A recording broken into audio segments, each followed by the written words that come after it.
Okay, hello y'all. This is my third time today. Yeah, this is Dr. Ken again. It's March 5th, 2023. I am right here at the marina in St. Ignace. It's really nice. It's 37 degrees. It's beautiful out here. I'm going to stand up in a moment. I'm sitting at a very comfortable picnic table. It's a beautiful marina here. I think this is one of the places where the boats take you to Mackinac Island, and I'm looking forward that way. And that's where my property is, just right across. This is Moran Harbor, I think it's called. And then that way, and I'll stand up in a moment, is going to be Mackinac Island. And the place that people, when you see the videos and see the postcards of Mackinac Island, you're going to see the tip of the southwestern tip of the island. I'll go there in the summer and ride my bike and get some better equipment and take some cool GoPro videos of the island itself on a bike. But what was I going to say? It's a big island, and there isn't much ground soil there, black soil. The roots of the trees don't go very deep, so I think it might be a sandstone island. I have to check the geology, but I know that the younger trees are really healthy and the older trees look a little bit on the weak side because the root systems can't get that deep into the island. And of course, you can tell I've been reading a lot about the island and its geography. I know probably more than you want to know about it. Could be boring you. It's a colonial. It's representing the War of 1812 was fought on the island. It was a British fort. Then it was, it was French first. This whole area was French first. St. Ignace, where I'm sitting right now, is named after St. Ignatius, who was a Catholic saint. This was all French first. Then it becomes British. And then the War of 1812 is fought here. And then it gets turned over to the Americans after our war in 1776. The British signed, of course, a treaty. And all this gets turned over to the Americans. So I'm sitting here at this beautiful marina, this harbor. And this was, I think the Huron Indians were here first, then the Chippewa came, the Ojibwe. The Ojibwe are a subsection of the Chippewa. These Indians are really belong to different nations, right? So rather than calling them Indians or Native Americans or indigenous, personally I think those words are ridiculous. It's like saying white people, black people, Asians, and brown people.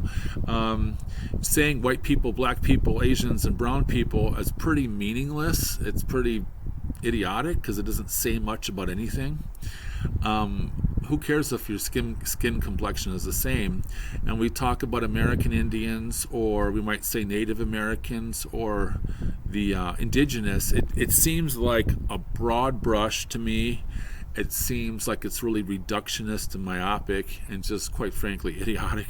But I don't know enough about these tribes here to speak specifically about them, except that I'm sitting here in Ojibwe territory.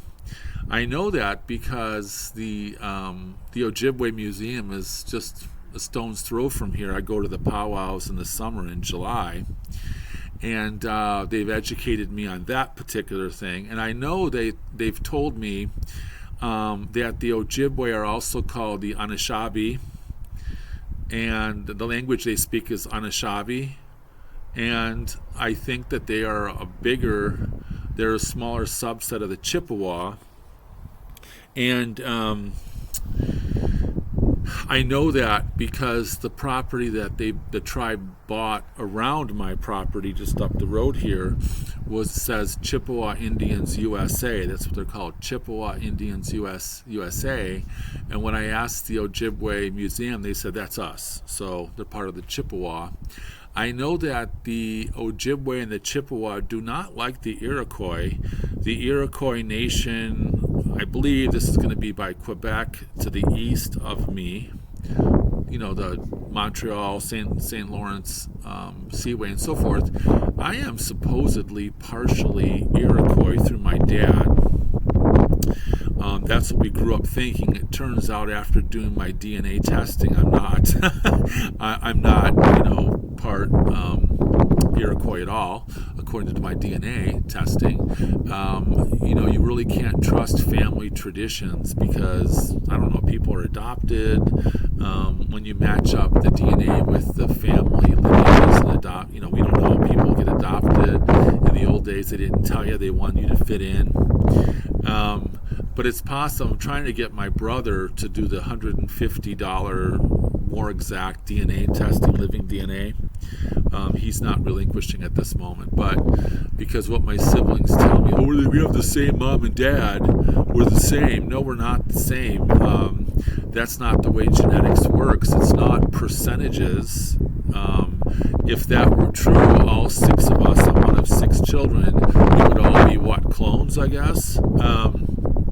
What happens in genetics is that there's these packages, so you cannot retain all of the genetic material of all of your ancestors. So if you think of packages or little squares on a Scrabble game, there's a shuffling that goes on when through, is it mitosis or meiosis? I think it's meiosis, the sexual combining of the chromosomes during sex.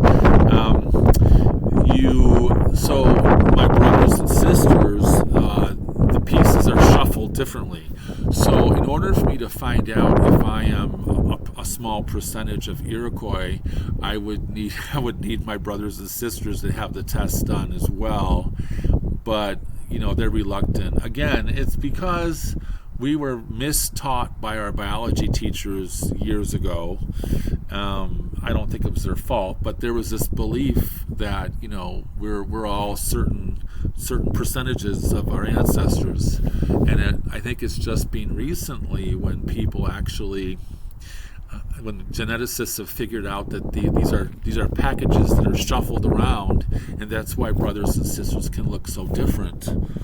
And that's why if a mom or dad carries a certain genetic disease, then all the kids get it, because our genes, our DNA are like packages. But anyway, I'm rambling. So I'm talking about the Ojibwe over here. You really feel the Indian presence here. Now I'm out in the sun. I was in the shade. Again, it's really beautiful out here. This particular, oops, this fell. See, it says BC Pizza. I don't know, BC Pizza is really a thing here in northern Michigan. I have never been there. In loving memory of John and Muriel Donnelly, so you get your names carved into these benches. I'm here in the marina. This really feels nautical. I guess nautical is the right word to use. I moved here from the Monterey area of California, and it was the Pacific Ocean, and we had a place called Moss Landing that looked like this, marina. The only difference is that the Pacific Ocean, it reeks, it stinks. Big piles of seaweed come in with the tides overnight, and they're rotting and full of maggots, and the salt water smells like salt. Here it's fresh water, and you don't have any of those horrible smells. In Spanish they say agua dulce, right?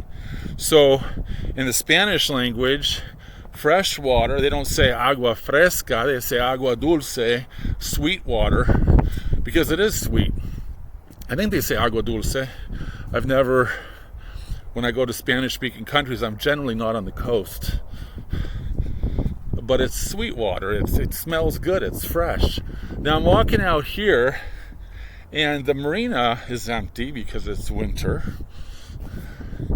And they lift the boats out of these, I should learn the vocab. There's a word for these little docks here. You pay for them. And there is the St. Ignace lighthouse right there. Okay.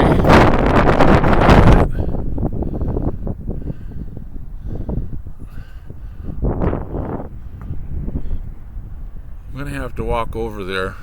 I can see it.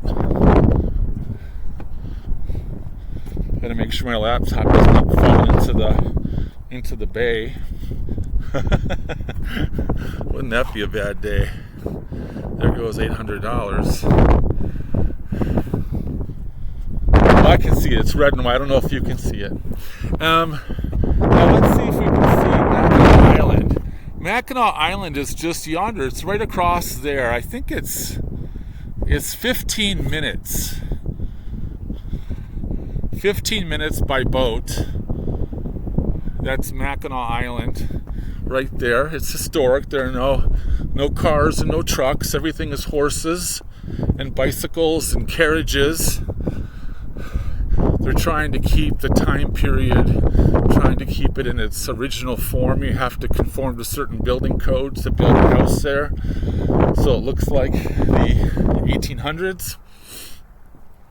And I'm just going to walk over here before I stop the video to show you the ships out here. And you can see that the water is really open here. So here is the snow. There's the open water. You see some big ships. I don't know what the ships do here. There are ships that take you to the island, but there are ships that look like they're cargo ships. There are a lot of minerals and elements and stuff here up here in the UP. In copper country up there, it's a different day drive. They supplied all the copper to electrify America until they started to run out, or it was too difficult to go deeper into the earth. Now this marina is completely loaded with boats during the summer. Okay? I have nothing else to say, so I'm going to end this one and see you later. Thanks for joining me. Ciao.